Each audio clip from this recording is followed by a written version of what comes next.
ওই ঘর অভিশপ্ত বাবু, ওখানে গেলে তুমিও কিন্তু ফুল বাবুর মতো পাগল হয়ে যাবে।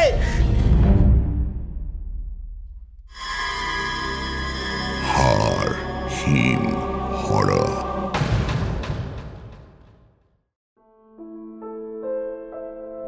ফ্লাইট দমদমে নামার পর থেকে একরাশ কৌতূহল চেপে বসেছিল অর্ণবের মনে। বেশ কয়েক বছর পর ছোটবেলার শহরে ফিরছে স্পেন থেকে। অবশ্য উপলক্ষ খুব একটা সুখের নয়। ফুলদাদু মৃত্যুশয্যায় অনেকদিন ধরেই ভুগছিলেন। এবারের কড়া শীত শরীর আর নিতে পারেনি, তাই তড়িঘড়ি অর্ণবকে কলকাতা আসতে হয়েছে। মা বাবা মারা যাওয়ার পর হাই স্কুল থেকে একেবারে বিদেশ যাওয়ার আগে পর্যন্ত ফুলদাদুই ওকে আগলে রেখেছিলেন। যে ফুলদাদু তার আগে দীর্ঘদিন কলকাতার বাড়িমুখো হননি, বাড়িতে ফিরে এসে আঁকড়ে ধরেছে অর্ণবকে। সেই মানুষটা বোধহয় আর বাঁচবে না। মানিকতলার বাড়ির দীর্ঘদিনের কাজের লোক মধুদার ফোন পেয়ে তাই হঠাৎ শহরে ফেরা। কলকাতা শহরটা দ্রুত পাল্টে যাচ্ছে, রং পাল্টে যাচ্ছে, আকাশ ঢেকে যাচ্ছে বহুতলে। ট্যাক্সির জানলায় মাথা এলিয়ে ৭-৫ ভাবতে ভাবতে ছোটবেলায় হারিয়ে যাচ্ছিল অর্ণব। এর মধ্যেই গাড়িটা এসে দাঁড়ালো একটা সরু গলির সামনে। বাড়ির সামনের গলিটা সরু, গাড়ি ঢোকে না। গাড়ি থেকে নেমে লাগেজ নিয়ে গলি দিয়ে এগিয়ে যায় অর্ণব। অর্ণবের পা যখন মানিকতলায় সেই চেনা রাস্তায় পড়ল, তখনই একটা গন্ধ ওর নাকে এলো। বেশ কয়েক বছর বাইরে থাকতে থাকতে নিজের পাড়ার এই চেনা গন্ধটা ভুলে গিয়েছিল অর্ণব। তাই প্রথমে অচেনা লাগলেও কয়েক মুহূর্তেই চিনে ফেলল সেটা। টকটক বুনো নোনতা গন্ধ। বাড়ির কয়েক পা দূরে দাঁড়িয়েই সে দেখতে পায় হরিতকি গাছটা। ঠিক ওই গাছের পাকা হরিতকি থেকেই এমন পাড়াময় গন্ধ ছড়িয়েছে। গত কয়েক বছর সে বিদেশে কাটিয়েছে, কিন্তু এই গন্ধ যেন ওর কাছে কলকাতার প্রথম বৃষ্টির মতো, যা মস্তিষ্কের ভাঁজে ভাঁজে লুকিয়ে থাকা স্মৃতিগুলোকে ভিজিয়ে দেয়। মনে পড়ে যায় কত কত কথা। হরিতকি গাছের সঙ্গে জড়িয়ে থাকা স্মৃতি, ছেলেবেলাটা মনে পড়ে অর্ণবের। বাড়িতে ঢোকার আগে ডান হাতে ছোট্ট চায়ের দোকান, আর সেই দোকানের মালিক নিমাইদা মুখ থমথমে করে দোকানের জিনিসপত্র গোছগাছ করছে। অর্ণব বলল, নিমাইদা, দোকান বন্ধ করছো? মুখ তুলে নিমাইদা বলল, বাবু তুই এসেছিস? তাড়াতাড়ি যা বাবা, ফুলবাবু তোর কথাই বলছে সকাল থেকে। হ্যাঁ যাচ্ছি। তুমি ভালো আছো তো? আর ভালো, একে একে সব মানুষগুলো চলে যাচ্ছে, আজকাল আর ভালো লাগে না রে। তুই এসেছিস, দেখ যদি আর কয়েকদিন ফুলবাবুকে রাখতে পারিস। একা মানুষ তো, কোনো পিছুটার নেই, তাই ওর যাওয়ার বড় তাড়া। বলতে বলতে মুখ নিচু করে নিল নিমাইদা। অর্ণবের কাছে সত্যিই এর কোনো উত্তর নেই। ও পা বাড়ালো বাড়ির দিকে। পুরনো বাড়িটা এখন প্রায় ভগ্নস্তূপ। ছাদের চাঙড় খসে পড়ে মাঝে মাঝে। বাড়ির ভেতরের উঠোনে সবুজ শ্যাওলার আস্তরণ। বাড়িতে ঢুকে অর্ণব দেখল এই ধ্বংসস্তূপের মধ্যেও বাগানের প্রান্তে দাঁড়িয়ে থাকা হরিতকি গাছটা সতেজ, ঝলমলে। এই বাড়িতেই থাকেন ফুলদাদু, যার ভালো নাম সুশোভন লাহিড়ী। ফুলদাদু হলেন অর্ণবের ঠাকুরদার ছোট ভাই। মা বাবার মৃত্যুর পর ফুলদাদুই অভিভাবকের ভূমিকা পালন করতেন। অর্ণব ভাবল, শান্তির মৃত্যু হয়তো এইভাবেই আসে। যে কোনো পাপ করেনি, তার কাছে মৃত্যু আসে ফুলের মতো। রোদের তেজ তেমন নেই, শীত কামড় বসাচ্ছে কলকাতায়। অর্ণব ফুলদাদুর ঘরে ঢুকতে গিয়ে দেখল হরিতকি গাছের সবুজ হলদে পাতা আর টোপা ফলগুলো মাথা নাড়িয়ে দুলছে শীতের হাওয়ায়। কি অদ্ভুত এই বাড়িটা! এত বছর হয়ে গেল, তবু রোদ ছায়া আর অন্ধকারের রহস্যটা বাড়ি থেকে গেল না। ঘরে চোখ বুজে শুয়ে আছেন ফুলদাদু। আত্মীয় পরিজনদের সঙ্গে যোগাযোগ বিচ্ছিন্ন করেছেন বহুদিন, তাই মৃত্যুর সময় মাথার কাছে বসার মতো কেউ নেই। মধুদার স্ত্রী মালতী আর পাড়ার কয়েকজন। অর্ণব ঢুকতেই মাথার কাছ থেকে উঠে মধুদা জায়গা করে দিল অর্ণবকে। ধীর গলায় বলল, সকাল থেকে বারবার তোমার নাম করেছে বাবু, শেষে চোখের সামনে দেখতে না পেয়ে এই কিছুক্ষণ আগে চোখ বুজেছে, আর চোখটাও খুলছে না। আলতো হাতে ফুলদাদুর কপালে হাত রাখল অর্ণব। উফ, কি ঠান্ডা! ফুলদাদু একবার চোখ খুলল, অতি কষ্টে সামান্য একটু হাসল, তারপর ধীরে ধীরে চোখ বুঝল। অর্ণব জিজ্ঞেস করল, দাদু জল খাবে? জল? কোনো উত্তর পেল না। মধুদা বলল, আমি জল নিয়ে আসছি, দাঁড়া। জলের গ্লাস হাতে নিয়ে ফুলদাদুর মাথাটা তুলে ধরল অর্ণব, তারপর গ্লাস থেকে অল্প জল খাইয়ে দিল। সামান্য দুঢোক জল খেয়েই আরো নেতিয়ে পড়ল ফুলদাদু। গ্লাসটা রেখে আলতো করে বালিশে দাদুকে শুইয়ে দিল। ফুলদাদু এবার স্পষ্ট চেয়ে দেখলেন অর্ণবকে, তবে একটিবার প্রাণের মানুষটির ছোঁয়া আর চোখের দেখা বৃদ্ধ মানুষটির সামনে হয়তো পরলোকের দ্বার অবারিত করে দিল মুহূর্তে। নিথর হয়ে গেল ফুলদাদুর দেহ। চোখ দুটো আধবোজা ছিল। অর্ণব বুঝিয়ে দিল চোখ দুটো। শেষ হয়ে গেল অর্ণবের জীবনের একটি অধ্যায়। কিছুক্ষণ পর ডাক্তার নিশ্চিত করায় পাড়ার ছেলেরা গেল ফুল আর খাটের ব্যবস্থা করতে। অর্ণবের কান্না পেল না। সে শুধু পাথরের মতো বসে রইল ফুলদাদুর পাশে।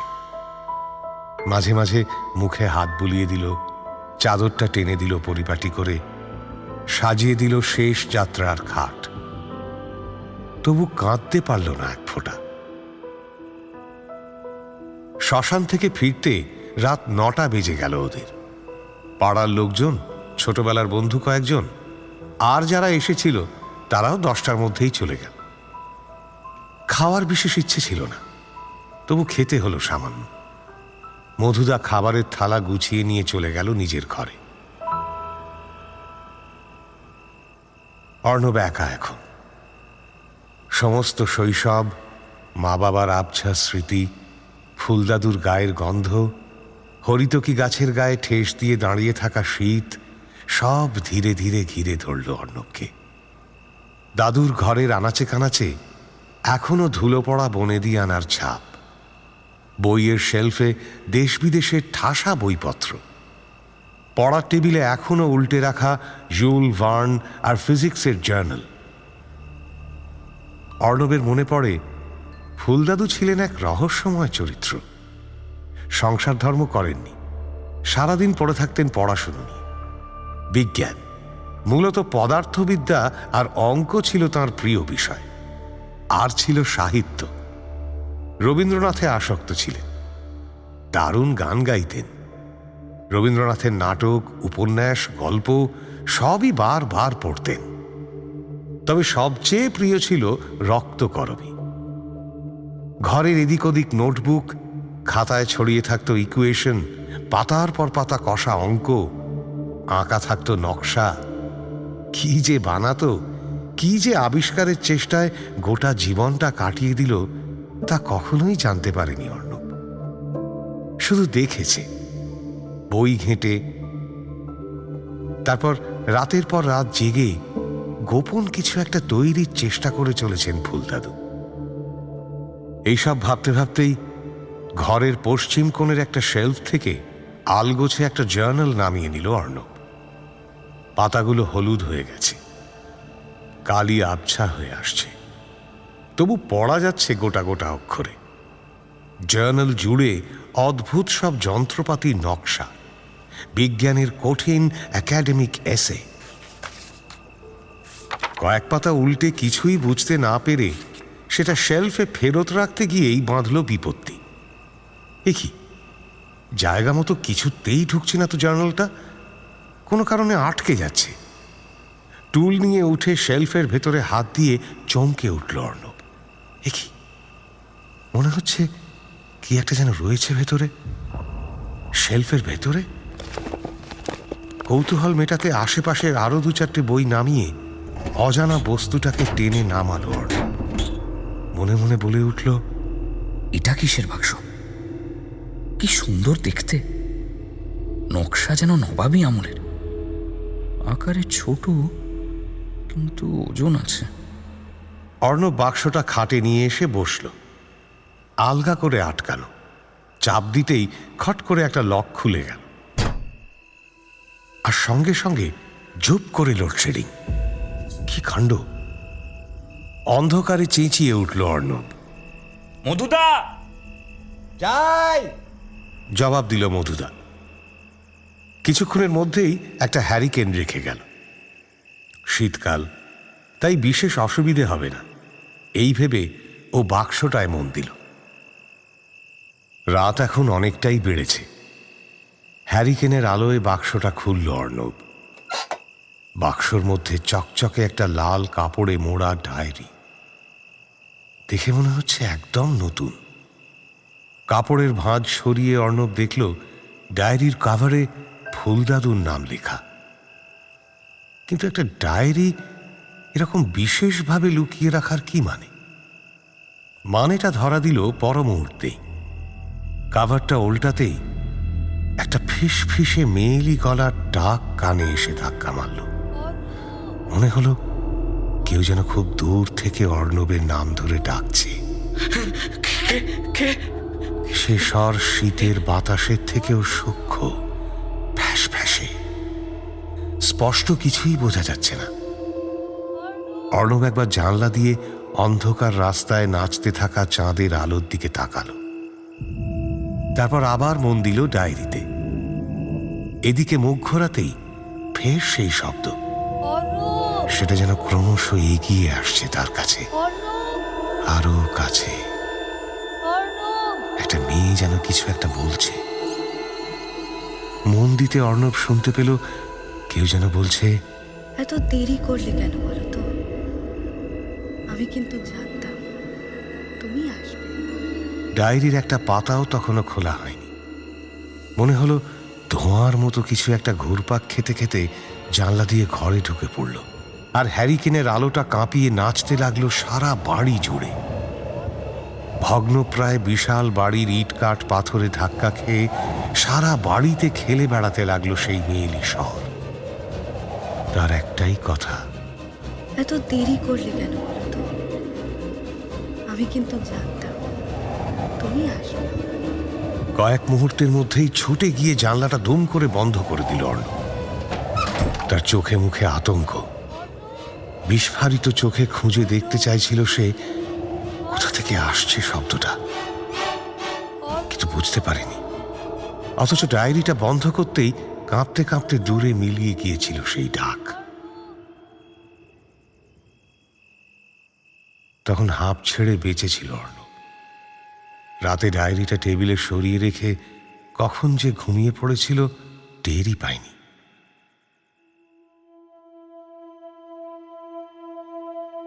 ঘুম ভাঙার পরেও তাই রাতের কথাটাই ঘুরছিল অর্ণবের মাথায়। সকাল থেকেই মাথার মধ্যে ওই ডাকটা ফিরে ফিরে আসছিল। কোথাও স্থির হতে পারছিল না সে, কোনো কাজেই মন দিতে পারছিল না। মনে হচ্ছিল কে যেন অর্ণবের চিন্তার প্রবাহের নিয়ন্ত্রণ করছে, আর কোনো দিকে ওর মনকে যেতে দিচ্ছে না। দেরি করে উঠে ব্রেকফাস্ট সেরে ডায়েরিটা নিয়ে বসল অর্ণব। এখন চারিদিকে ঝলমলে রোদ, এত লোকের যাতায়াত রাস্তায়। রাতের থমথমে ভাবটা সকালের শব্দ আলোর দাপটে ভ্যানিশ হয়ে গিয়েছে। তাই এখন ডায়েরিটা খুলতে আর ততটা ভয় করল না অর্ণবে। প্রথম কয়েকটা পাতা জুড়ে সুশোভন লাহিড়ী, অর্থাৎ ফুলদাদুর নিজস্ব দার্শনিক ভাবনা। ফুলদাদু লিখেছেন, মানুষ যতই দূরে যাক, নিজের ছায়া তার পিছু নেয়। সে যতই আধুনিক হোক না কেন, কোথাও কোথাও একটা অশরীরী আকর্ষণে সে বারবার ফিরে আসে অতীতে। পড়তে পড়তে কয়েক পাতা যেতেই অর্ণব এই ডায়েরি মারফতই প্রথম জানতে পারল ফুলদাদু একসময় বিহারের শিমুলতলার এক পুরনো বাড়িতে থাকতেন। শিমুলতলা একসময় বাঙালির হাওয়া বদলের ঠিকানা। শীতকালে শিমুলতলা হয়ে থাকে জুবুথুবু। তবে লোকে বলে পশ্চিমের এই অঞ্চলের জল নাকি শরীর চাঙ্গা করে, হজমের ক্ষমতা বাড়ায়। তাই স্বাস্থ্য উদ্ধারে আগেকার দিনের মানুষ শিমুলতলা দেওঘরের দিকে হামেশাই যাতায়াত করতেন। আর সেখানেই ফুলদাদুর একটা বাড়ি ছিল। ডায়েরিতে বাড়ি আর শিমুলতলার বিস্তৃত বর্ণনা লেখা রয়েছে। আর সেখানেই দাদু একটা ঘটনার কথা লিখেছেন। বাড়ির বাইরের দিকে কুয়োতলায় একটা মেয়েলি গলার গান নাকি শুনতে পেতেন ফুলদাদু। অর্ণব ভাবে, দাদু তো ছিলেন ঘোর যুক্তিবাদী, বিজ্ঞানের সাধক। নিশ্চয়ই এসব গল্পকে হাসির ছলে উড়িয়ে দিতেন। কিন্তু ডায়েরির ভাষা যত এগোলো, অর্ণবের মনে হলো সে যেন এক অন্য মানুষের লেখা পড়ছে। প্রথম দিকে লেখাগুলো ছিল অনেকটা বৈজ্ঞানিক পর্যবেক্ষণের মতো, কোথাও কোথাও প্রকৃতির বর্ণনা, কখনো আবার একা টিলার ওপর বসে সূর্যাস্ত দেখা, আবার কোথাও লাট্টু পাহাড়ের গায়ে দাঁড়িয়ে থাকা ভাঙা রাজবাড়ির ভেতরে আলো অন্ধকারে ইতিহাস খোঁজার অনুভূতির কথা। কিন্তু ক্রমে অশরীরীকে, অলৌকিকতাকে নিজের যুক্তিতে বিশ্বাসযোগ্য করতে চেয়েছিলেন দাদু। ডায়েরির লেখায় যুক্তি দিয়ে প্রমাণ করতে চেয়েছিলেন অশরীরীকে নাকি শব্দ তরঙ্গে ধরা সম্ভব। কিন্তু মাঝের পাতাগুলোয় বৈজ্ঞানিক যুক্তির জায়গা নিল কাব্যিক, বিমূর্ত এবং এক আবেগে মোড়া অভিজ্ঞতা। ফুলদাদু লিখেছেন, যে গান আমি রোজ শুনতে পাই, শুনে মনে হয় তাতে লুকিয়ে আছে অনেক দিনের ইতিহাস। আমি আস্তে আস্তে আটকে পড়ছি এই গানের মায়া জালে। মনে হচ্ছে সে আমাকে বন্দি করে নিচ্ছে। কার কথা বলছে ফুলদাদু? শিমুলতলার বাড়িটা নিয়ে ক্রমে আরো আগ্রহ বাড়তে থাকে অর্ণবের। একটু এগিয়েই ফুলদাদু লিখেছেন, শিমুলতলার সেই বাড়িতে যাকে খুঁজেছি, বিজ্ঞান তাকে ধরতে পারবে না। অন্য কোনো রাস্তা চাই। কাকে খুঁজতে চাইছিল ফুলদাদু, যে বসে থাকতো কুয়োর ধারে? চেয়ার থেকে উঠে এবার ডায়েরিটা নিয়ে খাটে গা এলিয়ে দেয় অর্ণব। কে বসে থাকতো কুয়োর ধারে?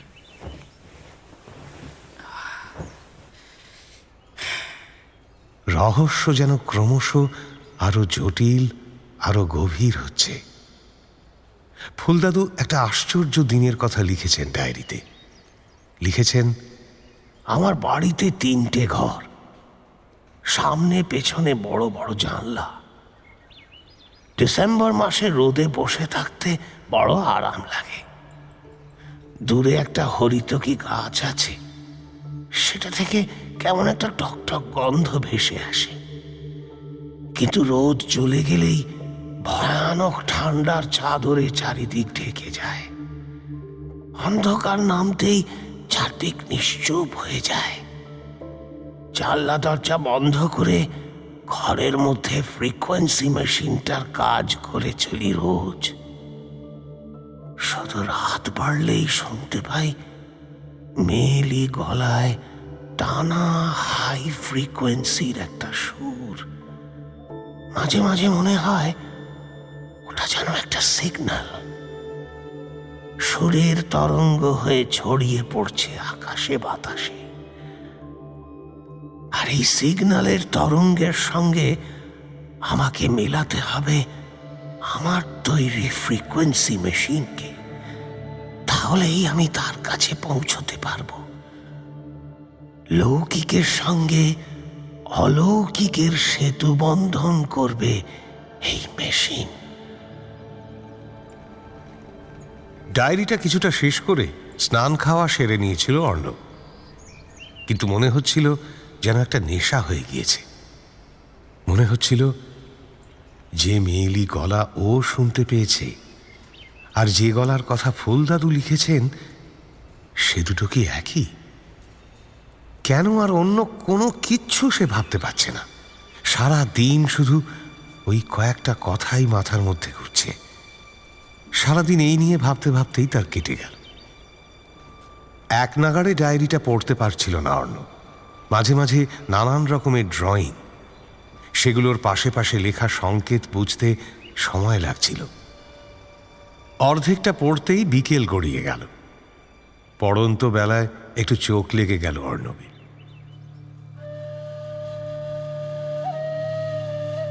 ঘুমের মধ্যেই সে যেন শুনতে পেল একটানা সেই শব্দ। ঘুম ভাঙল অর্ণবের। ডায়েরিতে যে সুরের বর্ণনা আছে এও যেন ঠিক তেমনই। অর্ণবের মনে হলো কি যেন বলতে চাইছে, কিছু একটা বোঝাতে চাইছে।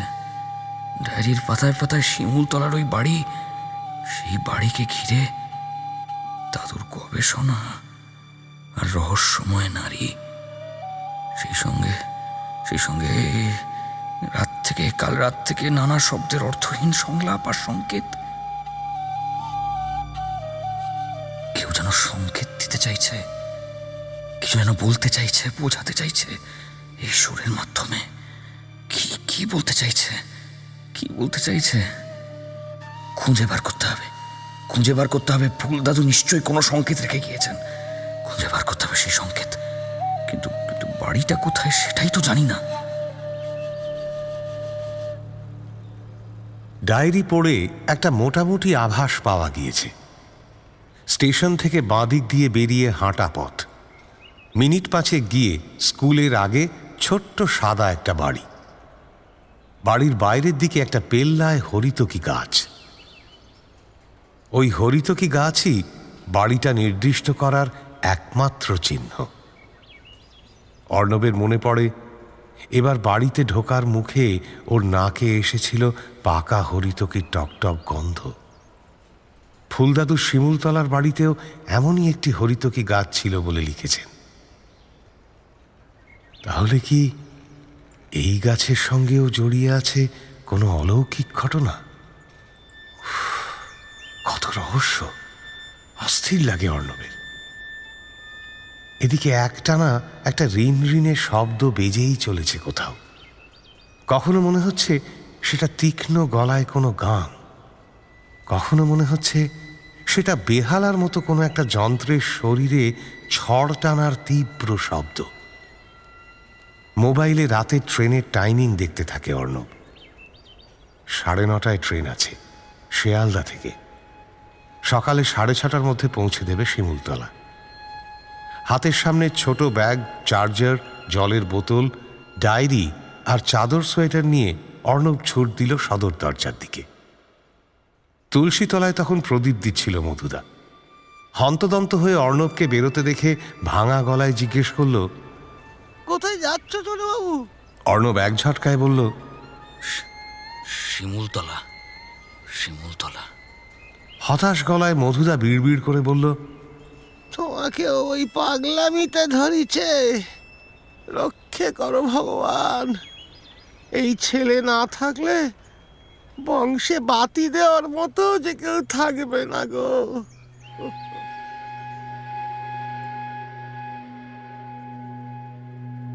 শিমুলতলা ছোট্ট একটা স্টেশন, তবে সুন্দর। অর্ণব কোনোদিন এখানে আসেনি। শীতের সকালে এই গ্রামটাকে লেপে মোড়া জুবুথুবু মানুষের মতো লাগছিল। অর্ণব জানে না কোথায় যাবে, কিভাবে যাবে। হাতে শুধু একটা ডায়েরি। কোন বাড়িতে থাকতেন ফুলদাদু স্পষ্ট কোনো ঠিকানাও তো লেখা নেই। শুধু লেখা আছে একটা হরিতকি গাছের কথা আর কিছু বর্ণনা। সেই বর্ণনা আর হরিতকি গাছের সংকেত ধরে বাড়িটা খুঁজে বের করা মুশকিল। স্টেশন থেকে নেমে বাঁদিকের ঢালাই রাস্তা দিয়ে উদ্দেশ্যহীনভাবেই এদিক ওদিক দেখতে দেখতে খানিকটা এগিয়ে গেল অর্ণব। চারিদিকে কুয়াশার হালকা চাদর, শিরশিরে হাওয়া। ভোরে উঠে কয়েকটা লোক শীত পোশাকে শরীর মুড়ে কাজে চলেছে। একদল ছেলে মেয়ে স্কুলের পথে চলেছে। সকালেও এলাকাটা কেমন একটা নির্ঝুম, থমথমে। বেশ কিছুটা রাস্তা চলার পর একটা চায়ের দোকান দেখে বসল অর্ণব। দুজনকে চা দিয়ে দোকানদার অর্ণবকে জিজ্ঞেস করল, চায় দে ভাইয়া। অর্ণব মাথা নেড়ে হ্যাঁ বলল। গরম চায়ে চুমুক দিয়ে থমথমে ভাবটা একটু কাটল যেন। অর্ণব চাওয়ালাকে জিজ্ঞেস করল, अच्छा भैया, इधर कोई हरत का पेड़ वाला कोई घर है? हाँ? বিহারি হিন্দির চেয়ে অর্ণবের হিন্দি অনেকটাই আলাদা, বাঙালি টান স্পষ্ট। দোকানদার হেসে বলল, आप बंगाली हो? हाँ, बंगाली। क्यों? आप बोले तो पता चल गया। हाँ साहब, इधर हरद का पेड़ वाला 2 घर है। ऐसा पेड़ पूरा जामुई जिला में नहीं है। एक है तो कोलकाता हाई कोर्ट का एक जज का घर, दूसरा वाला घर में लेकिन अभी तो कोई नहीं रहता। सुना है कि कोई बंगाली आदमी रहता था, थोड़ा पागल टाइप का, उनको सब लोग लाहिड़ी बोलते थे।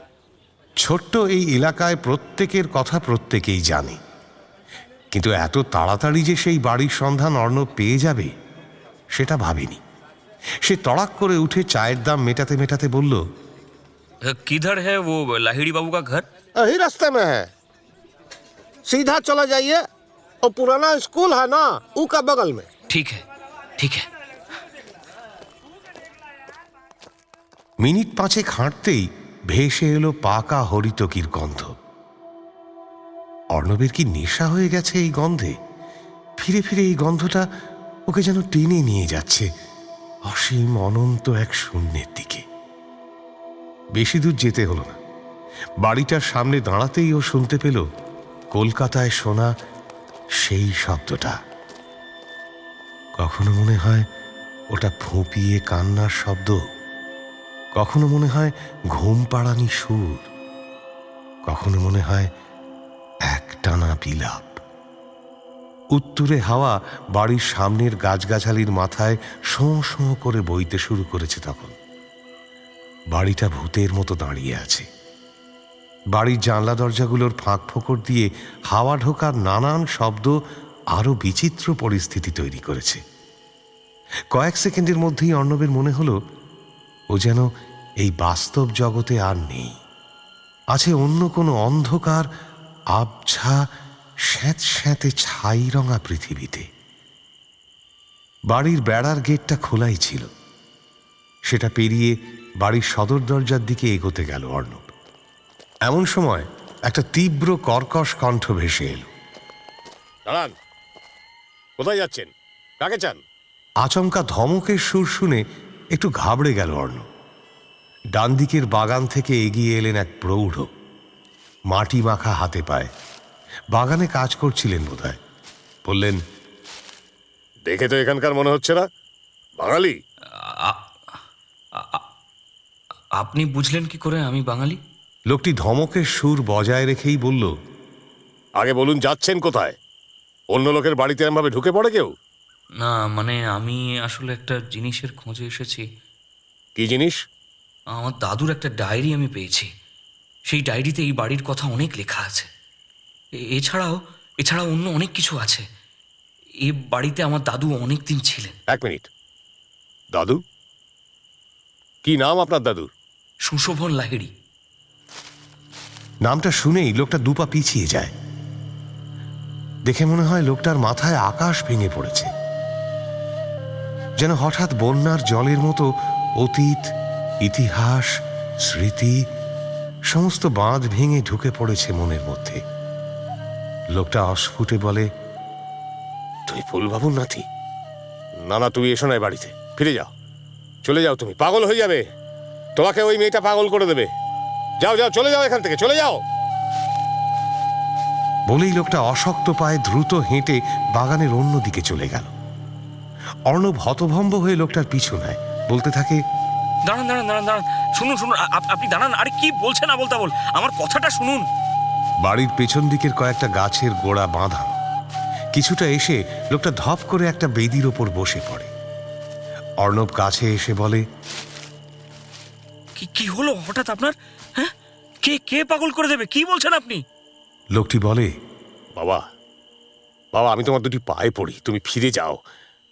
আমি দেখেছি ফুলবাবুর কি দশা হয়েছিল। কলকাতায় তখন ফিরে না গেলে আর প্রাণ থাকতো না। তুমি ফিরে যাও। দয়া করো আমাকে, দয়া করো আমাকে বাবা। বলতে বলতে লোকটি কেঁদে ফেলে। অপ্রস্তুত হয়ে অর্ণব বলে, দেখুন দেখুন, আই এম সরি, প্লিজ কাঁদবেন না, কাঁদবেন না। আমি এখানে কয়েকদিন থাকতে চাই, প্লিজ প্লিজ না বলবেন না। ভেজা গলায় লোকটি উত্তর দেয়, তোমার দাদুর হাতে গড়া বাড়ি, তুমি থাকবে, তাতে আমার কোনো অসুবিধে নেই, কিন্তু এ বাড়ি অভিশপ্ত বাবা। অর্ণব অভয় দিয়ে বলল, ঠিক আছে ঠিক আছে, আপনি এমন উতলা হবেন না। হতেও তো পারে আমার কিছুই হলো না। হ্যাঁ, শুনুন, আপনি চলুন চলুন, ভেতরে চলুন, আসুন। লোকটি বলল, প্রথম বোঝা যায় না বাবা। প্রথম যখন ফুলবাবু এখানে এসেছিল তখন তো ঠিকই ছিল, তারপর আস্তে আস্তে সব বদলে গেল। সারা দিন পাগলের মতো করত, সময় মতো খেত না, সময় মতো ঘুমতো না, সারাদিন ওই ঘরে বসে থাকতো। ওই এক মেয়ের গলা শুনতে পেত সারাদিন। মেয়ের গলা? অর্ণব চমকে ওঠে। হ্যাঁ, ওই গলাটা তোমার কানে বাজলে তোমাকেও আস্তে আস্তে সে পাগল করে দেবে, সব শেষ করে দেবে। লোকটিকে উঠতে সাহায্য করলো অর্ণব। তারপর বাড়ির ভেতর যেতে যেতে বলল, আপনি মিছিমিছি ভয় পাচ্ছেন। আমি তো এই কদিনের জন্যই এখানে এসেছি, কিচ্ছু হবে না আমার, আপনি একদম চিন্তা করবেন না। হে বাবা, এই দেখুন, এতক্ষণ কথা বললাম, নামটাই বলতে ভুলে গিয়েছি। আমি অর্ণব লাহিড়ী। আপনার নাম? আমি নরেন। আপনি ভুতুড়ে বাড়িতে থাকেন কি করে? অদৃষ্ট বাবা, অদৃষ্ট। মাকড়সার জালের মতো এই বাড়িটা আমাকে ঘিরে রেখেছে। দেশের বাড়ি, পরিবার, কেউ আমাকে এই বাড়ি থেকে নিয়ে যেতে পারেনি। ফুলবাবু বাড়ি থেকে চলে গেলেও আমি থেকে গিয়েছি, ভূতের মতো বাড়িটার দেখভাল করছি। নেশা হয়ে গিয়েছে বাবা, নেশা। অর্ণব মুখে না বললেও মনে মনে বুঝতে পারে, যে বেড়াজালে আমি জড়িয়েছি তার শিকড় বহু দূর পর্যন্ত বিস্তৃত। সেই শিকড়ের সন্ধান ফুলদাদুও করেছিল, আর সেই সন্ধান করতেই হয়তো। ভাবনাটা শেষ না করতেই অর্ণবের মাথার মধ্যে ফিরে আসে সেই মেয়েলি ডাক। অর্ণব বুঝতে পারে, বাঁচতে হলে এর শেষ দেখতে হবে, না হলে ও পাগল হয়ে যাবে। বাড়ির 3 তলায় একটা পেল্লায় সাইজের ঘর, পরিষ্কার পরিচ্ছন্ন, কেতাবি আসবাবে ঠাসা। সেখানেই অর্ণবের থাকার ব্যবস্থা হল। নরেন দেখিয়ে দিল, এখানে সবকিছুই বাড়তি। রাজপ্রাসাদের মতো ঘর, থাকার লোক নেই। পুকুরে মাছ, বাগানে সবজি, কিন্তু খাবার লোক কই। সন্ধ্যায় শিমুলতলার শীতের আকাশ জুড়ে যখন অন্ধকার নেমে এলো, তখন বাড়িটা আরো থমথমে হয়ে গেল। বাইরেটা মিশকালো অন্ধকার। ইলেকট্রিসিটি থাকলেও তেমন জোর নেই। বেশিরভাগ সময় ভোল্টেজ ডাউন, নয়তো লোডশেডিং। একটা হলুদ বাল্ব জ্বলছে ঘরে। সেই বাল্বের আলোতেই ডায়েরিটা শেষ করতে বসলো অর্ণব। যে পাতাটা খুলল তাতে ফুলদাদু লিখেছেন, আমি তাকে দেখতে পাই না, কিন্তু সে আমার পাশে থাকে। আজ রাতে সে বলল তার নাম মাধবী। বলল সে বেঁচে নেই। মানে অশরীরীর সঙ্গে শেষ পর্যন্ত যোগ স্থাপন করতে পেরেছিলেন ফুলদাদু? এই মাধবীর জন্যই কি তবে সারা জীবন ধরে এত আয়োজন, এত একাগ্রতা? ফুলদাদু কি তবে প্রেমে পড়েছিলেন কোনো অশরীরীর? অর্ণবের মনে পড়ে অনেক দিন আগেকার একটা ঘটনার কথা। সবে কলকাতার বাড়িতে ফিরেছেন ফুলদাদু। বাবা একদিন দাদুকে বলেছিলেন, তুমি যদি আবার পাগলের মতো বাড়ি থেকে পালিয়ে যাও, আমাদের মরা মুখ দেখবে বলে দিলাম। দাদু সেই দিব্যি রাখতে পারেননি। ফেরার দিন 15 মাথায় হঠাৎ আবারও উধাও হয়ে গিয়েছিলেন। 1 সপ্তাহ পর শিমুলতলার বাড়ি থেকে ধরে বেঁধে লোক নিয়ে এসেছিল কলকাতায়। ফিরে আসার পর ফুলদাদুকে শত জিজ্ঞাসা করেও জানতে পারা যায়নি কেন তিনি শিমুলতলায় চলে গিয়েছিলেন। শুধু একটা কথা, অস্ফুটে দাদু বারবার বলতেন, আমি এমন এক জগৎ দেখেছি যেখানে মৃত্যু নেই। জীবন আর মরণের সীমানা অতিক্রম করে এমন একটা দেশে গিয়েছিলাম যেখানে আমি দেখেছি আত্মারা কিভাবে বেঁচে আছে। পাগলের প্রলাপ বলে এসব উড়িয়ে দিয়েছিল সবাই। কিন্তু অর্ণবের তখন থেকেই মনে হতো লোকটা কিছু বলতে চায়, এমন কিছু একটা বলতে চায় যা আমরা বুঝতে পারি না। তার কয়েকদিন পরেই বাবা মারা যান। সেই শোকে মাও চলে যান কয়েক মাসের মধ্যেই। ফুলদাদু বিশ্বাস করতে শুরু করেন বাবাকে দেওয়া কথা না রাখার কারণেই বাড়িতে 2 লোক পরপর চলে গেল। আর সেই কারণেই আর কোনো দিন শিমুলতলা মুখ হননি ফুলদাদু। জীবনের সমস্ত যন্ত্রণা নিয়েও কলকাতাতেই থেকেছেন আর আঁকড়ে রেখেছেন অর্ণবকে। আজ এতদিন পর কলকাতা থেকে এত দূরে শীতের শিমুলতলার অন্ধকার রাতে বসে বসে অর্ণব বুঝতে পারে সেই কথাগুলোর মর্ম। তাহলে কি মাধবীর জন্যই দাদুর কাছে এসে ধরা দিয়েছিল জীবন ও মৃত্যুর চিরকালীন রহস্য? মাধবী কি সেই নারী যার নাগাল পেতে ফুলদাদু অপেক্ষা করেছেন গোটা জীবন? ডায়েরিটা নাগালে পাওয়ার পর পুরোটা একবারেই পড়ে ফেলতে পারত অর্ণব, কিন্তু পড়েনি। কারণ এই ডায়েরি ব্যক্তিগত। প্রতি মুহূর্তে হাজার একটা স্মৃতি ওকে আঁকড়ে ধরছে। পাশাপাশি চলেছে অদ্ভুত সব শব্দ আর অলৌকিক ঘটনাবলী। সব মিলিয়ে প্রতিবার এগোতে গিয়ে বারবার হোঁচট খেতে হয়েছে। তাইও ঠিক করে নিয়েছে যেমন করে গুপ্তধনের সূত্র ধরে আসল জিনিসটার কাছে পৌঁছয় মানুষ, তেমনি করেই ও ফুলদাদুর গবেষণার মূলে পৌঁছবে। কিন্তু অর্ণব বুঝতে পারে না ডায়েরির প্রতিটা পাতা ওকে প্রতি মুহূর্তে আমূল বদলে দিচ্ছে। ওকে আরো অতলে টেনে নিয়ে চলে যাচ্ছে এই ডায়েরির প্রতিটা লাইন। পাল্টে যাচ্ছে অর্ণব, পাল্টে যাচ্ছে ওর চোখ, ওর ভাবনার গতি প্রকৃতি। কারণ ডায়েরির প্রতিটি পাতা চমকে দিচ্ছে ওকে। ফুলদাদু লিখেছেন যে মাধবীকে বৈজ্ঞানিক পদ্ধতিতে আবর্তিত বা ভাইব্রেট করার চেষ্টা করেছিলেন দাদু। তিনি বিশ্বাস করতেন আত্মা আসলে একটা বিশেষ ফ্রিকোয়েন্সির তরঙ্গ। তার নাম দিয়েছিলেন ইথার রেজোনেন্স এক্সপেরিমেন্ট। এমন এক পরিস্থিতিতে পৌঁছেছিলেন যেখানে তরঙ্গের সাহায্যে মৃত মানুষের আত্মাকে ছোঁয়া যায়, তাকে সামনে এনে বসানো যায়। সেই কারণেই জীবন ও মৃত্যুর মাঝামাঝি এক জগতের কথা বারংবার ফিরে এসেছে ডায়েরির পাতায়। দাদু লিখেছেন, আমি যদি তরঙ্গের ফ্রিকোয়েন্সি মেলাতে পারি, সে ফিরে আসবে, ফিরে আসবেই। কে ফিরে আসবে? মাধবী কোথায় ফিরে আসবে? আমাদের মধ্যে, রোজকার জীবনের মধ্যে? তাহলে কি ভূতকে বর্তমানে নিয়ে আসার যন্ত্র আবিষ্কার করে ফেলেছিলেন দাদু? আর মাধবী ছিল তার তাগিদ। ফুলদাদু লিখেছেন, শিমুলতলার বাড়িতে সে রোজ আসে। আমি রোজ শুনতে পাই একটানা রিন রিনে আওয়াজ। যেন বেহালার একটা তারে ঝড় টেনে যাচ্ছে।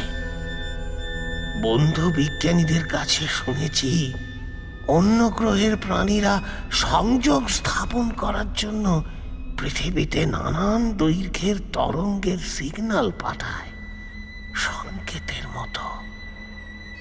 এটাও কি আত্মার সঙ্গে শরীরের সংযোগ স্থাপন করার চেষ্টা?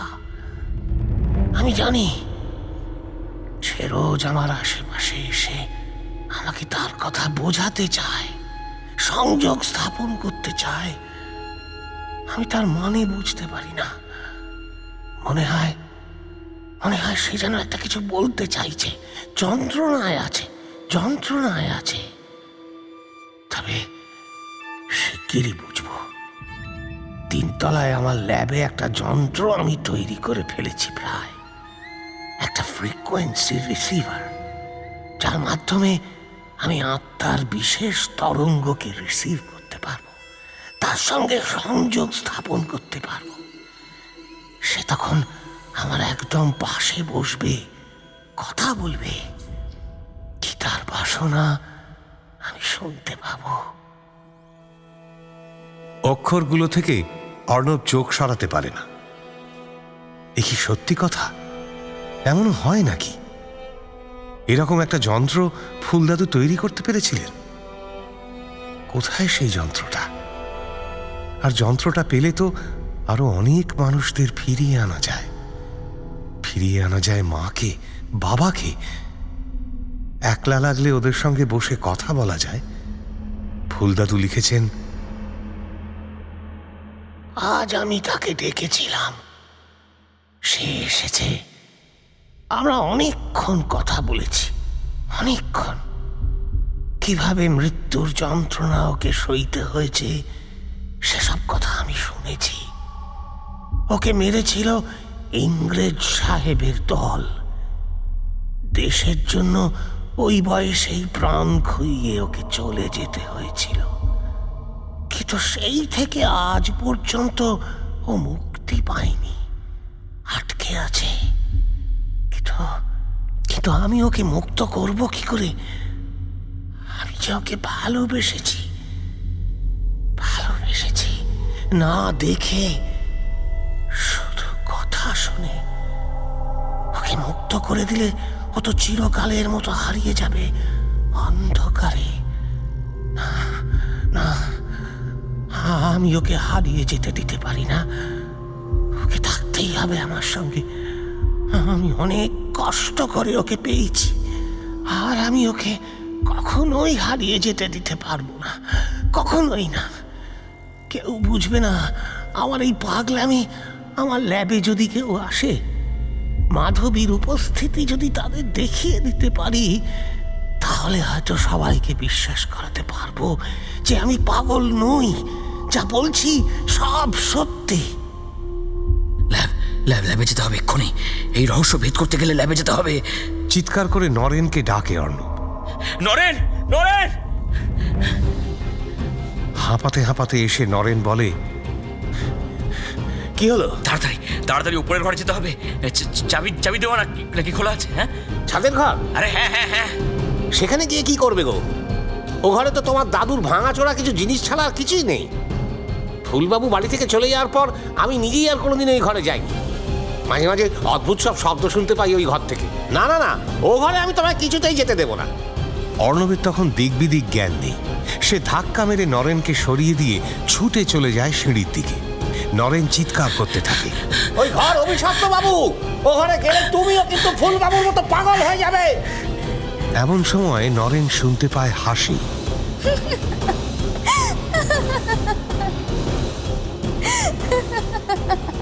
সে কি মরণের হাসি! খিলখিল করে একটি মেয়ে ঝর্ণার মতো হেসে ওঠে। মনে হয় এতদিনের সমস্ত বাধা যেন হঠাৎ ভেঙে গিয়েছে। ভয়ে নরেন সেঁধিয়ে যায় দরজার আড়ালে। ও দেখে উদ্ভ্রান্তের মতো ছাদের ল্যাবে ঢুকে যায় অর্ণব। নরেন বুঝতে পারে অর্ণব আর স্বাভাবিক নেই। হরিতকি গাছের টক অদ্ভুত গন্ধটা নরেনের ইন্দ্রিয় ভেদ করে মাথায় গিয়ে ধাক্কা মারে। মনে হয় হঠাৎ অনেক বছর পিছিয়ে গিয়েছে সে, বাড়িতে যেন ফিরে এসেছে সুশোভন। তাই মেয়েটা আনন্দে হাসছে, হাসছে হরিতকি গাছ। তিনতলার ঘরের দরজাটা দুম করে বন্ধ হয়ে যাওয়ার শব্দটায় চমকে উঠে নরেন বুঝতে পারে আর তার কিছুই করার নেই।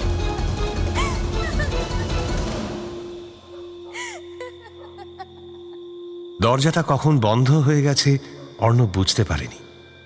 সে শুধু মগ্ন ঘরের ভেতরের অজানাকে আবিষ্কার করতে। ঘরটায় দীর্ঘদিনের ময়লা, মাকড়সার জাল ঘিরে রয়েছে ঘরের আসবাবপত্র, তার মধ্যে অন্ধকার। ফোনের আলো জেলে কোনো মতে জিনিসপত্র ঠাউর করতে চেষ্টা করে অর্ণব। জিনিসপত্র পাশ কাটিয়ে জানলার দিকে এগিয়ে যায়। জং ধরা ছিটকিনি সরিয়ে খুলে দেয় জানলাটা। ঠান্ডা হাওয়া ঝুপ করে ঢুকে যায় ঘরের ভেতর। ঘরের একপাশে একটা টেবিল, টেবিলের ওপর ছড়িয়ে ছিটিয়ে রাখা কাগজপত্র, পুরনো টেবিল ল্যাম্প, বিভিন্ন ধরনের ছোট ছোট ঘড়ি, নানান রকম যন্ত্রপাতির ছোট ছোট পার্টস, চাকা, স্প্রিং। কোনো একটি গবেষণার ছড়ানো ছেটানো চিহ্ন এখনো ঘরটা বয়ে নিয়ে চলেছে। ডায়েরির পাতায় আলো ফেলে এবার শেষটুকু পড়ার চেষ্টা করে অর্ণব। ডায়েরির কয়েকটা পাতা জুড়ে রয়েছে আশ্চর্য কিছু নকশা, সেগুলো একটা যন্ত্রের।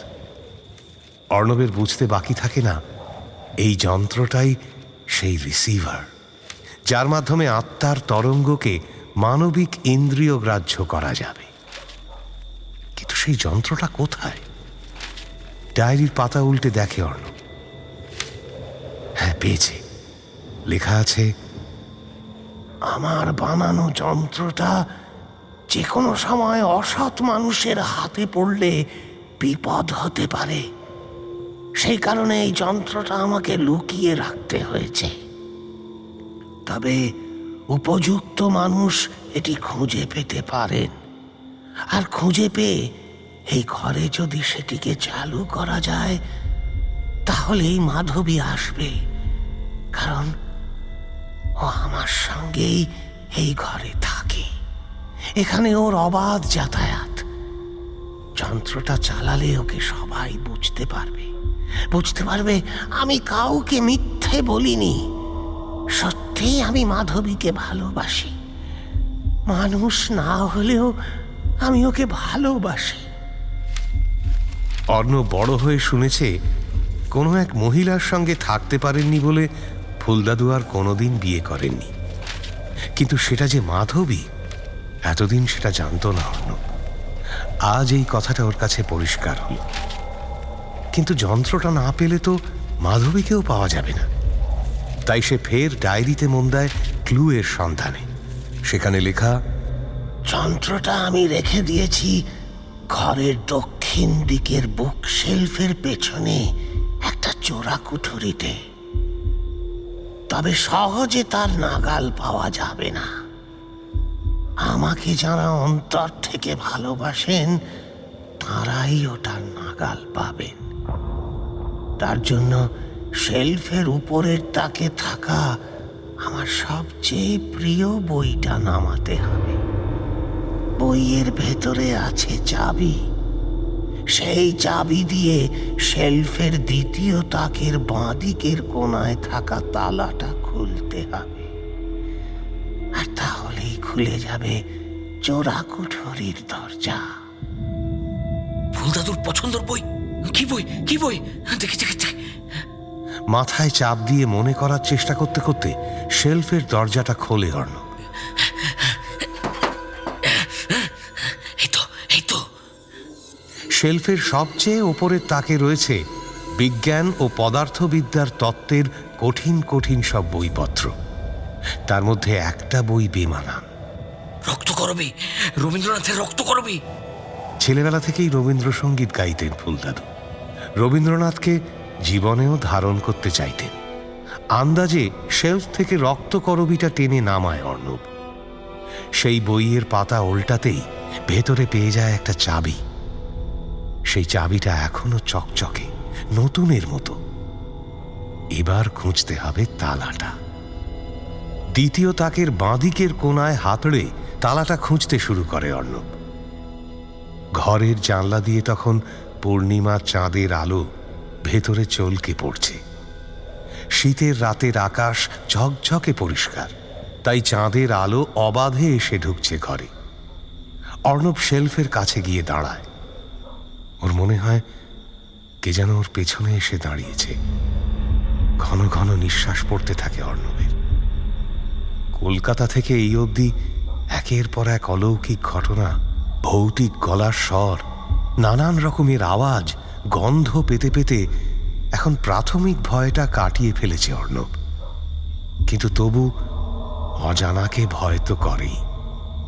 ভয় কাটাতেই সে এক ঝটকায় পেছন ফিরে তাকায়, কিন্তু কাউকেই দেখতে পায় না। জানলায় টাঙানো সাদা পর্দাটা তখন উত্তুরে হাওয়ায় একটু একটু দুলছে, আর কেউ কোথাও নেই, সব শান্ত। আবার সামনের দিকে ফিরে হাতড়ে তালাটা খোঁজা শুরু করে অর্ণব। তার মনে হয় পেছনে দাঁড়ানো লোকটা যেন আরো কাছে এগিয়ে এসেছে, যেন হাত বাড়ালেই তাকে ছুঁয়ে দেবে। থমকে গিয়ে অর্ণব কঠিন গলায় জিজ্ঞেস করে, কি চান আপনি? কথাটা তরঙ্গের মতো ভেসে যেতেই হঠাৎ ঘরের ঝাড়বাতিটা ঝলক মেরে জ্বলে ওঠে। ঘরটার দিকে তাকিয়ে দেখে অর্ণব, সেই ঝুল, ময়লা, অগোছালো জিনিসপত্র কিছুই নেই। ঘরটা দেখে মনে হচ্ছে কেউ একটা নিয়মিত এই ঘরে আসে, কাজ করে। অর্ণব চেঁচিয়ে ওঠে, কে আপনি? কি চাইছেন? কথার সঙ্গে সঙ্গে আলোটা আবার নিভে যায় দপ করে। অর্ণব তাকিয়ে দেখে ঘরটা আবার ফিরে এসেছে বাস্তব অবস্থায়। সে বুঝতে পারে কেউ বলতে চাইছে কেমন ছিল সেই ঘরটা, কেমন করে কাজ করতেন ফুলদাদু। তাহলে কি ফুলদাদু এসেছেন? হ্যাঁ, তার অসম্পূর্ণ কাজ সম্পূর্ণ করতে। হ্যাঁ, আর আমি সেই কাজের দূত মাত্র। ভাবতে ভাবতেই তালার মতো কিছু একটা হাতে পেয়ে যায় অর্ণব। চকিতে চাবিটা সেই তালায় ঢুকিয়ে দেয়, আর একটা মোচড় দিতেই সশব্দে খুলে যায় কুঠুরির দরজা। শেলফটা আড়াআড়ি ভাগ হয়ে যায়, আর তার ভেতরে দেখা যায় টেলিগ্রামের মতো ছোট্ট একটা ধাতব যন্ত্র। সেই যন্ত্রটা এখনো চকচক করছে নতুনের মতো, তাতে একটুও ধুলো ময়লা পড়েনি। দেখে মনে হচ্ছে যন্ত্রটা নতুন। খুব সন্তর্পণে কুঠুরি থেকে যন্ত্রটা বাইরে বের করে আনে অর্ণব। ভারী, বেশ ভারী। টেবিলের ওপর যন্ত্রটা রেখে সে বলতে থাকে, আমি জানি তুমি আমার সঙ্গেই আছো ফুলদাদু। এই যন্ত্রটা কিভাবে ব্যবহার করতে হয়, হ্যাঁ, আমাকে বলতে পারো দাদু? কথাটা মাটিতে পড়ার আগেই হঠাৎ আবার জ্বলে ওঠে ঘরের আলো, আর সেই আলোতে দেখা যায় ঘরের ডান দিকের ছোট্ট শেলফের দরজাটা খুলছে আর বন্ধ হচ্ছে। মনে হচ্ছে ওই আলমারিতেই আছে যন্ত্র চালানোর ইঙ্গিত। কয়েক মুহূর্ত জ্বলেই আলোটা বন্ধ হয়ে যাওয়ার পর অর্ণব ছুটে চলে যায় শেলফের দিকে। ধীরে ধীরে শেলফের দরজাটা খোলে। ভেতরে ধুলো ময়লার স্তূপ। শেলফে কিছুই নেই, শুধু একটা ছোট্ট চিরকুটের মতো কাগজ রাখা। সেটা হাতে তুলে নেয় অর্ণব, আর দেখে সেটাই লেখা রয়েছে ঠিক কিভাবে কিভাবে যন্ত্রটা চালাতে হয়। আর হাতে সেটা তুলে নিতেই শরীরের মধ্যে যেন একটা ঠান্ডা মায়াবী স্রোত খেলে যায় তার।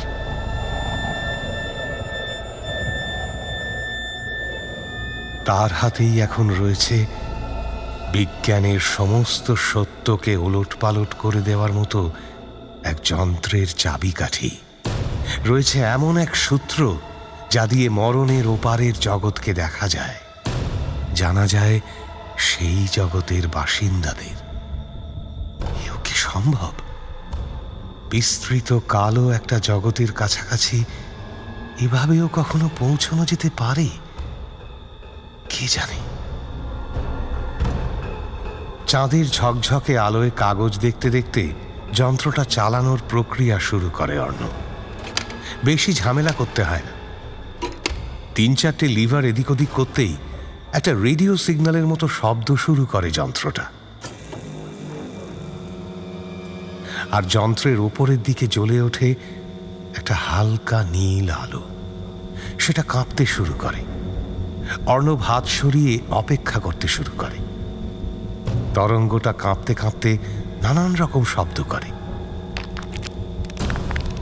অর্ণব দেখতে পায় তার চারপাশটা আস্তে আস্তে পাল্টে যাচ্ছে। সেই অদ্ভুত রিন রিনের শব্দটা আবার শুনতে পায় অর্ণব। দূর থেকে সেই শব্দটা ভেসে আসছে, আর ক্রমে ঘরের মধ্যে সেটা ঘুরপাক খেতে থাকে। তারপর হঠাৎ যন্ত্রের শব্দটা বেড়ে যায়, খুব জোরে ছিটকে বেরিয়ে আসতে থাকে সেটা যন্ত্র থেকে।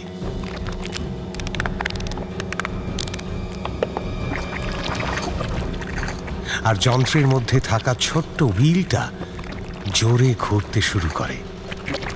নীল আলোটাও তীব্র হয়ে ওঠে, ঘর ভরে যায় সেই নীল আলোয়।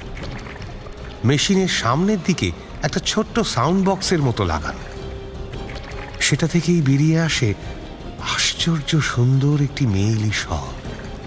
তুমি দেরি করেছো অর্ণব, আমি তোমার জন্যই অপেক্ষা করছিলাম। চমকে ওঠে অর্ণব।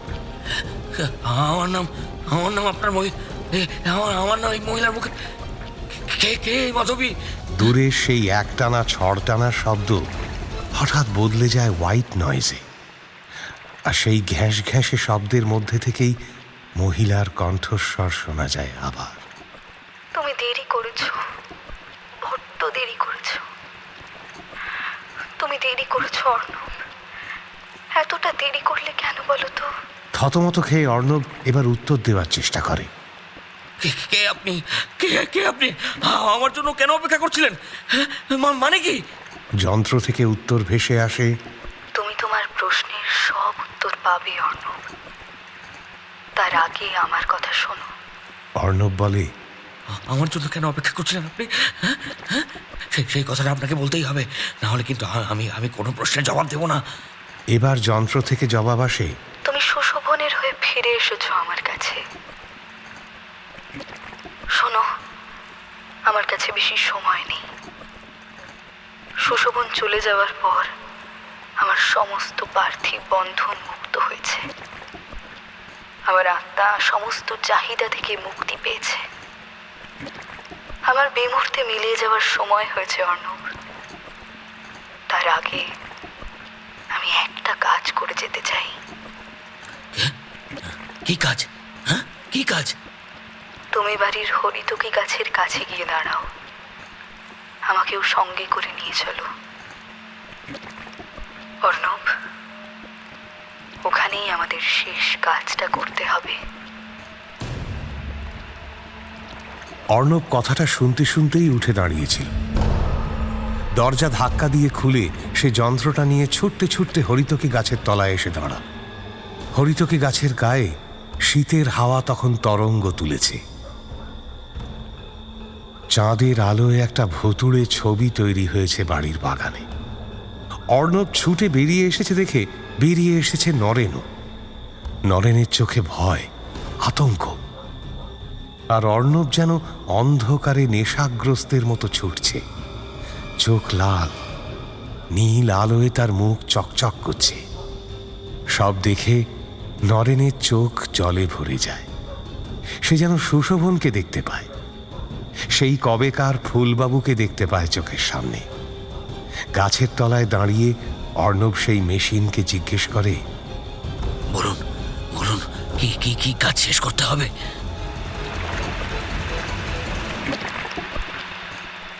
আমি সুশোভনকে বলেছিলাম, এই হরিতকি গাছের তলায় মেরে আমাকে পুঁতে দিয়েছিল ইংরেজরা।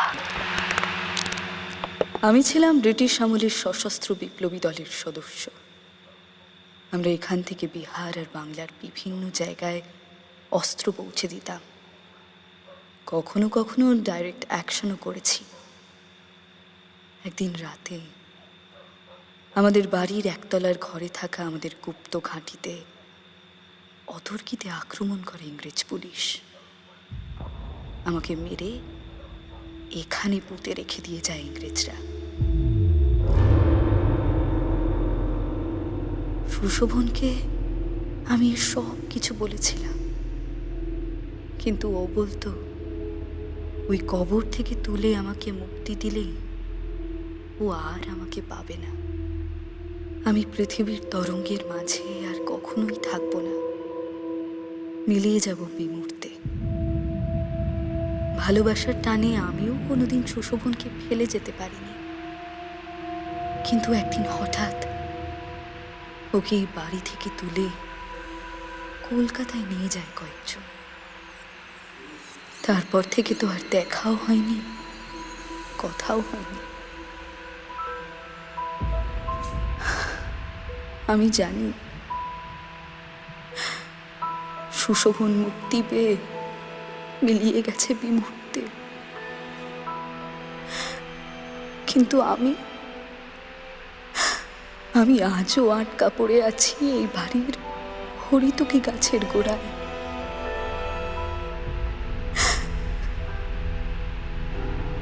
তাই তোমার অপেক্ষা করছিলাম অর্ণব।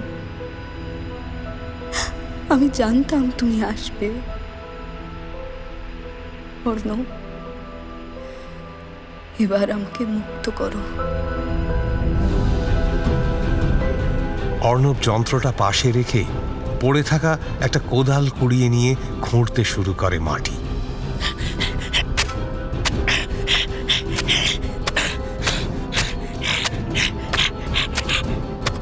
পাগলের মতো খুঁড়তে থাকে অর্ণব, যেন আসুরিক কোনো শক্তি তাকে ভর করেছে। কোনো ক্লান্তি নেই। টানা বেশ কিছুক্ষণ খোঁড়ার পর বেরিয়ে আসে কয়েকটা হাড় আর খুলি। কঙ্কালটার পাশে পড়ে আছে একটা আদ্যিকালের বন্দুক।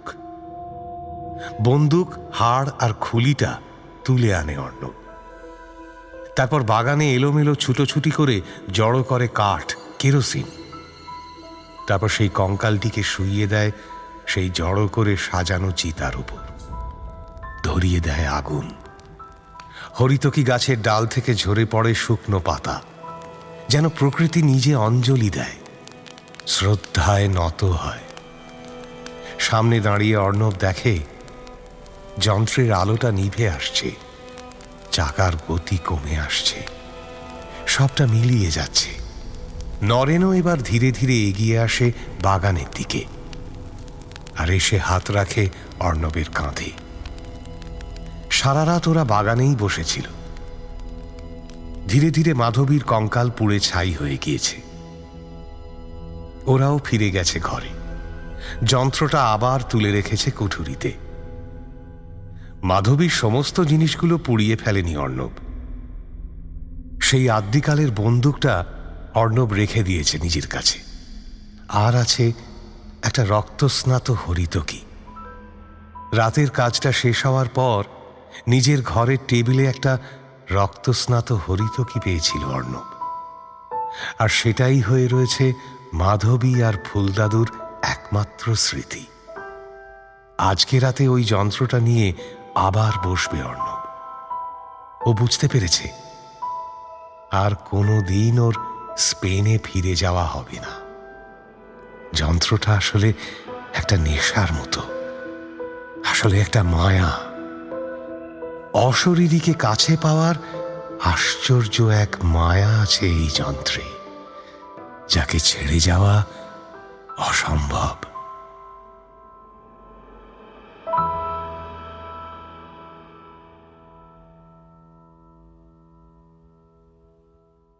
হাড় হিম হরর আপনারা শুনতে পারেন এক্সক্লুসিভলি মির্চি বাংলার ইউটিউব চ্যানেল এবং গানা অ্যাপে।